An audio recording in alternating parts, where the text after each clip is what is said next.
Assalamualaikum warahmatullahi wabarakatuh. Perkenalkan saya Habib Alwi Salda de- dengan NIM 23011 03010072 izin mempresentasikan hasil pekerjaan saya tentang kasus perusahaan BCI.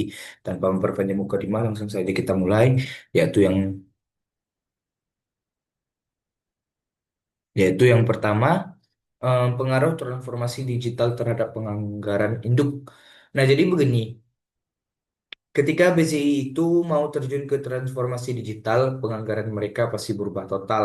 Dulu mungkin budgetnya lebih banyak ke mesin-mesin konvensional atau tenaga kerja. Nah, sekarang harus dialokasikan ke beberapa poin-poin berikut, yaitu yang pertama, CAPEX membengkak di awal.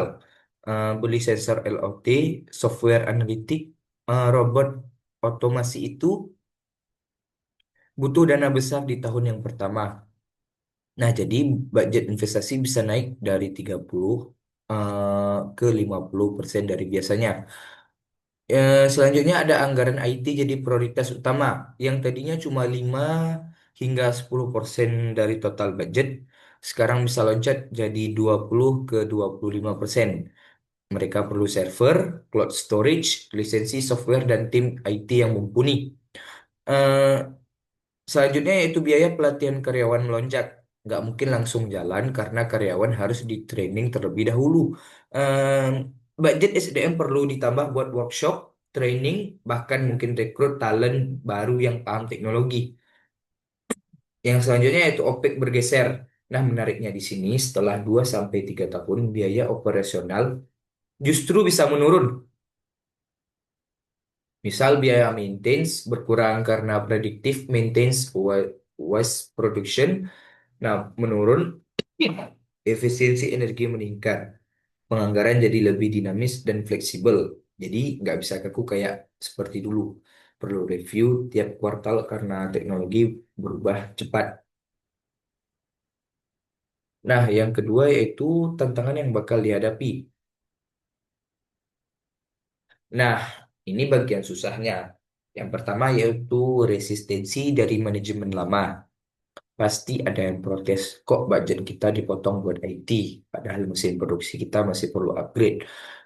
Ini konflik klasik antar divisi rebutan budget. Yang selanjutnya yaitu sulit mengukur ROI di awal.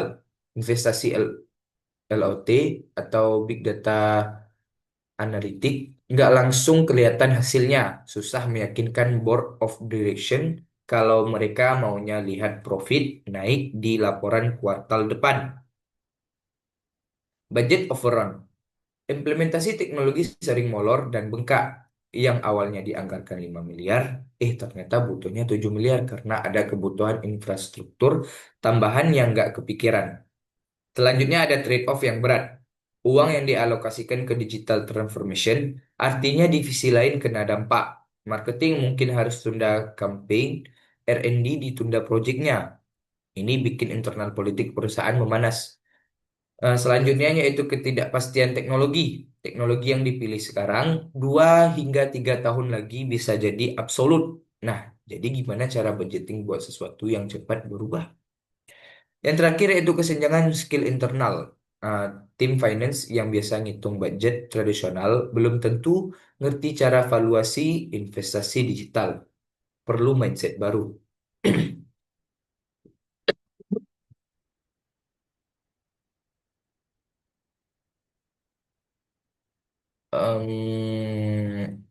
Selanjutnya yaitu yang ketiga, cara memastikan investasi memberikan nilai tambah. Perusahaan perlu strategi konkret, bukan cuma harap-harap cemas. Yang pertama yaitu bikin KPI yang jelas dan terukur. Jangan cuma meningkatkan efisiensi. Harus spesifik, mengurangi downtime mesin 25%, menurunkan defect rate dari 5 ke 2%, meningkatkan OEE atau overall equipment effectiveness dari 65 ke 80. Ini yang dimonitor ketat setiap bulannya.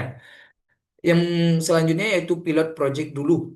Jangan langsung all in, coba dulu di satu lini produksi atau satu pabrik. Kalau berhasil dan ROI-nya jelas, baru scale up. Ini mengurangi risiko kehilangan duit banyak jika terjadi kegagalan. Yang selanjutnya itu dashboard real time, manfaatkan big data analitik yang mereka beli itu untuk tracking investment performance. Bikin dashboard yang bisa diakses manajemen kapan aja. Kelihatan jelas mana yang ngasih value, mana yang cuma buang-buang duit. Nah, yang selanjutnya yaitu stage gate approach. Bagi investasi jadi beberapa fase. Setiap fase harus pas kriteria tertentu, baru lanjut ke fase berikutnya. Misal, fase yang pertama yaitu infrastruktur dengan evaluasi 3 bulan. Fase yang kedua, implementasi IoT dengan evaluasi 6 bulan. Dan yang terakhir, dan yang fase ketiga yaitu integrasi penuh.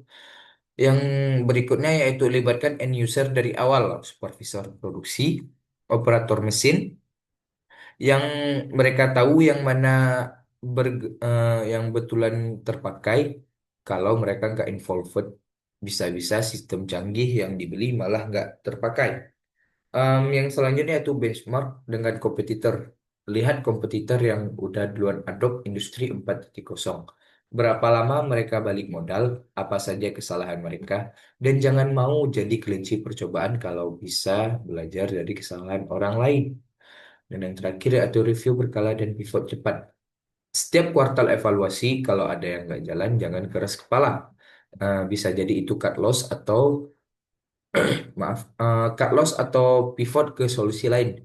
Agile mindset itu penting karena nggak bisa kaku. Oke, baik, terima kasih.